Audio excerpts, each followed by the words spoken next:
Dagang atau KUHD pasal 264 dijelaskan bahwa asuransi adalah suatu perjanjian timbal balik dengan mana seorang penanggung mengikatkan diri kepada seorang tertanggung dengan menerima suatu premi untuk memberikan penggantian kepadanya karena suatu kerugian, kerusakan, dan kehilangan keuntungan yang diharapkan yang mungkin akan dideritanya karena suatu peristiwa tertentu.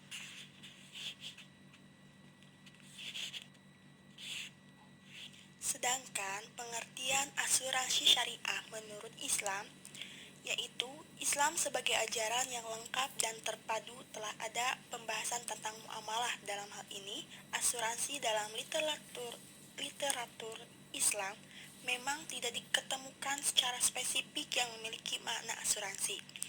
Hanya secara bahasa, dalam bahasa Arab asuransi disebut at-taimin, penanggung disebut mu'amin, sedangkan tertanggung disebut mu'aman lahu atau usta'min. At-ta'min diambil dari kata amin, memiliki arti memberi perlindungan, ketenangan, rasa aman, dan bebas dari rasa takut. Sebagaimana firman Allah yang artinya yang telah memberi makanan kepada mereka untuk menghilangkan lapar dan mengamankan mereka dari ketakutan. Kemudian pengertian asuransi syariah menurut Husain Hamid Hisan mengatakan bahwa asuransi adalah sikap ta'awun yang telah diatur dengan sistem yang sangat rapi antara sejumlah besar manusia. Semuanya telah siap mengantisipasi suatu peristiwa. Jika sebagian mereka mengalami peristiwa tersebut, maka semuanya saling sedikit pemberian atau derma yang diberikan oleh masing-masing peserta. Dengan demikian, asuransi adalah ta'awun yang terpuji, yang saling menolong dalam berbuat kebijakan dan takwa. Dengan ta'awun, mereka saling membantu antara sesama dan mereka takut dengan bahaya malapetaka yang mengancam mereka.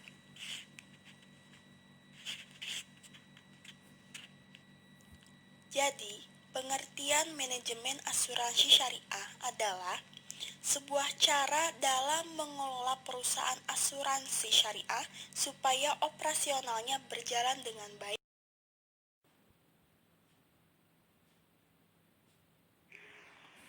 Manajemen risiko asuransi syariah. Karena asuransi syariah adalah bisnis yang berkaitan erat dengan risiko atau risk, maka sebuah manajemen asuransi juga tidak dapat dilepaskan dari bagaimana cara mengelola risiko itu sendiri. Karena pada dasarnya atau pada hakikatnya, sebuah usaha atau sebuah bisnis yang kita lakukan tidak akan terlepas dari yang namanya risiko. Lalu tugas kita ialah bagaimana mengatur, bagaimana memanage risiko tersebut agar tidak berdampak yang lebih besar.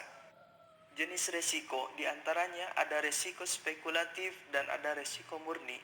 Kejadian sesungguhnya kadang-kadang menyimpang dari perkiraan atau ekspektasi ke salah satu dari dua arah. Artinya ada kemungkinan penyimpangan yang menguntungkan dan ada pula penyimpangan yang merugikan. Jika kedua kemungkinan itu ada, maka kita katakan risiko itu bersifat spekulatif.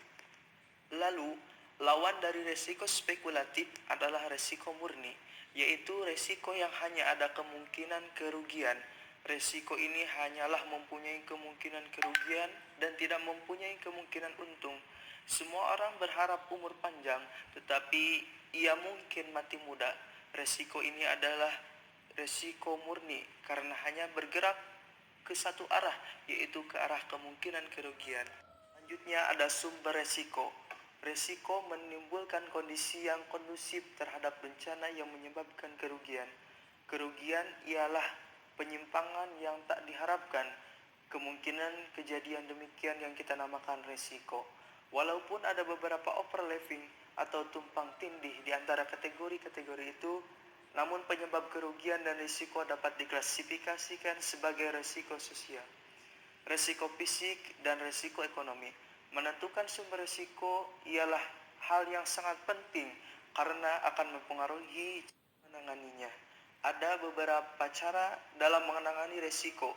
Di antaranya yang pertama, menghindari risiko atau risk avoidance. yaitu berkaitan dengan cara menghindari risiko itu sendiri. Hal tersebut dapat diartikan bahwa untuk menghindari risiko jangan melakukan kegiatan apapun yang memungkinkan terjadinya risiko atau memberi peluang rugi. Yang selanjutnya, yang kedua yaitu dengan mengurangi risiko atau risk reduction. Tindakan yang dapat diambil untuk mengurangi risiko kerugian yang mungkin timbul. Artinya, kemungkinan rugi tidak dapat dihilangkan, akan tetapi dapat diperkecil kemungkinan terjadinya. Selanjutnya ada retensi risiko atau risk retention, merupakan cara yang paling umum dalam menangani masalah risiko. Retensi risiko berarti kita tidak melakukan apa-apa terhadap risiko tersebut. Kita menyadari bahwa kita memiliki risiko, tetapi diputuskan untuk tidak melakukan apa-apa terhadapnya. Ini adalah retensi risiko yang bersifat volunteer. Retensi risiko secara voluntary ini adalah risiko yang biasanya dapat menimbulkan kerugian yang relatif kecil secara finansial, atau bila ada peluang kerugian biasanya nilainya sangat kecil. Selanjutnya, membagi risiko atau risk sharing. Kadang-kadang bila suatu risiko tidak dapat dihindari dan retensi akan memberikan. Selanjutnya yaitu bidang-bidang manajemen asuransi. Di dalam manajemen asuransi terbagi ke dalam dua bidang. Yang pertama adalah bidang sumber daya manusia dan yang kedua adalah bidang marketing atau pemasaran. Di dalam bidang sumber daya manusia itu, manajemen sumber daya manusia menjadi atau menempati posisi yang strategis. Nah, kenapa? Karena penempatan yang benar terhadap orang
hal